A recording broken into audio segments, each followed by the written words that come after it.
Thank you, Mr. President. I can remember a few years after graduating from law school working in a small two-man lawyer operation with my father. I specifically remember some years when tax time would come around and we'd be looking at borrowing money to pay the tax bill. We'd be looking at, how do we pay our obligations for all the different taxes that we pay. And, when I initially ran for the state legislature, one of the things that I spent a lot of time talking about was what I believe to be the conservative position on tax policy, which is that conservatives don't pick winners and losers. Conservatives look for ways to bring down the tax burden on everyone, from the musician to the over-the-road truck driver. And you do that by broadening your base. Everybody pays something.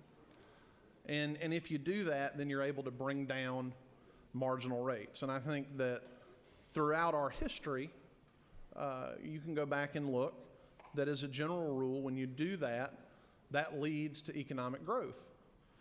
I would not be surprised if a number of musical artists chose to leave Georgia and go to Tennessee, because Tennessee, unlike Georgia, has no state income tax.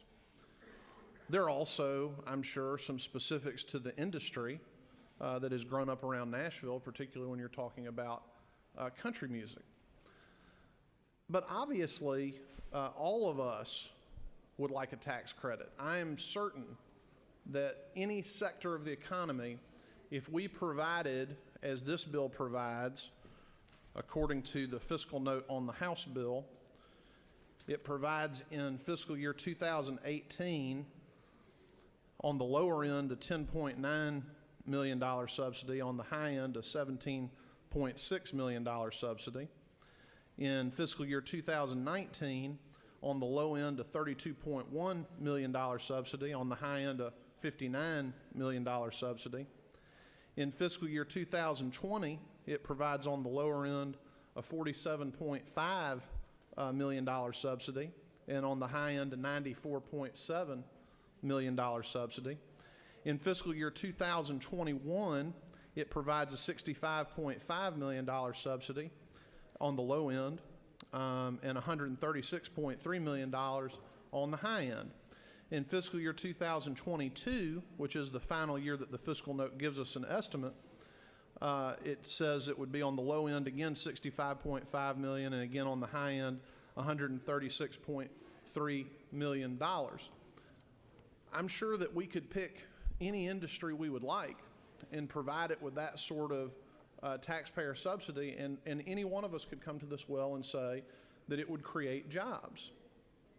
But the question is, what opportunity cost is being exacted when we carve out a special treatment for a specific population of people?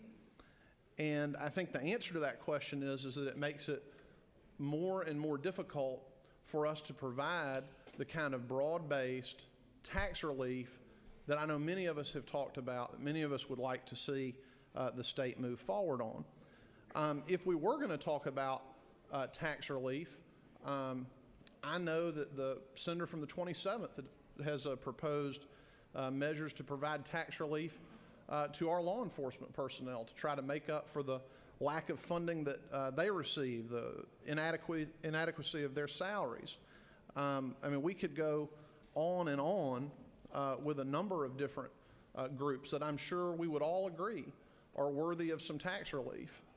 But the better way to go about that, rather than saying this group is deserving and this group is not, is for us to look for a way in a comprehensive fashion to treat everyone better under our tax code, from the small business owner who's struggling to make a payroll, who may want to make that next capital investment but can't do it, to again, the person that's working 2 or 3 jobs to put food on the table for their families, to pay for their health insurance. All of those people are deserving. And all of those people, I think, should receive some degree of relief from the burdensome level of taxation that they're currently facing. But as someone mentioned to me yesterday, as a matter of fact, there is no one out in the hallway lobbying for the individual taxpayer. They are relying on the people in this room and the people across the way to propose sensible tax policies that will allow them some degree of relief, that will allow them a little bit of a break, so that they're not going to the bank to borrow money to pay the tax bill when tax season comes around. And perhaps those people don't participate in industries that are exciting or have as much glamour or appeal as the music industry, but the work that they do matters. Their contribution to our state matters. And again, one of the chief complaints that I hear from people that I represent back home is that, certainly at the federal level, that the tax code has become this mishmash, if you will, of incentives and penalties, of carrots and sticks, to sort of move people like rats through a maze to get some benefit or to avoid some punishment. And I don't think, if you believe in maximizing freedom of the individual person, you should not want to create a series of incentives and punishments to determine what their broader behavior is going to be. What we should want people to do is we should want people to pursue whatever their economic interest is without regard to any artificial government incentive or an artificial government punishment. And I think that is what has caused, certainly at the federal level, for the tax code to grow so much. And I know over the last several years here, it seems like almost every year we have a different program like this that is brought forward, and the argument is always the same. This is going to create jobs, this is going to generate economic development, but again, at what cost, and who winds up being the one to pay the freight on all of that? And I would say that the person that winds up paying the freight is the individual taxpayer who's just working for a living and doesn't have time to come up to the Capitol to argue for special treatment in our tax code. And I think that when you look at other states that do this morning, as I was driving down to the Capitol, I was listening to a program on the radio, and they were talking about the state of the economy in California, and they were talking about that one of the pillars that sort of allows them to maintain some economy out there is that they sort of have this captured Hollywood economy. And the guest on the program was talking about the fact that a lot of the industries out there, including Hollywood, are dependent on government.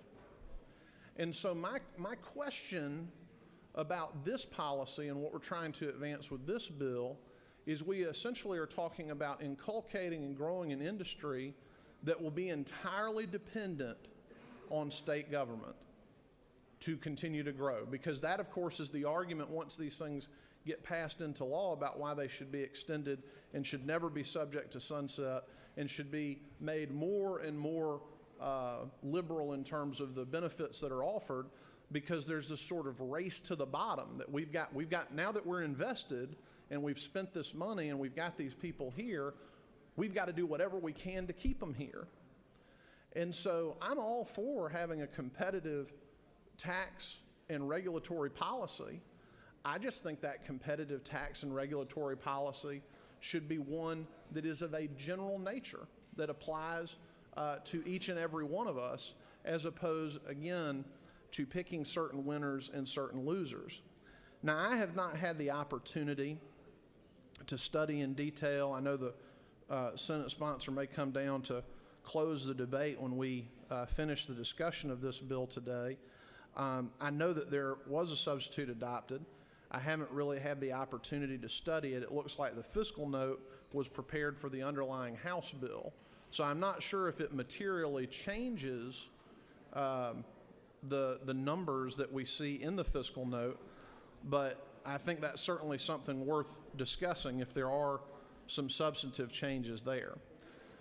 But I do think, even if we take the low number here and we talk about $65 million in the out years, we are talking about a very significant expenditure of state funds, because I think it's important for us to remember, I mean, this isn't part of the budget, it's not an appropriation, but when we create a program like this, it is really, for our purposes, no different than appropriating these funds. We are saying these are dollars that would otherwise be collected by the State Department of Revenue that we are giving up. And then what are we getting in return? And the growth of an industry is fine, but if it is coming at sacrificing the opportunity for a future General Assembly to bring down in a significant way, or perhaps even all the way to zero, our state income tax to give everyone real tax relief, then I think as much as we're talking about the benefits of that, then I think we have to talk about the cost of it as well. And I want to be very clear that I'm reading these numbers that I'm citing to you from the fiscal note that is attached to the bill. So if there have been some changes or it is inapplicable, then we really need to have another fiscal note before we consider the bill. Because, again, for those of us who are trying to figure out exactly how much money we're spending, what we have to rely on, and the reason we have the statute on fiscal notes, is so that we have that before us, so that we can make educated decisions. So if the bill does not match up with the fiscal note, I certainly hope that the author would speak, or excuse me, the Senate sponsor would speak to that when he returns to the well, if he chooses to close out the debate.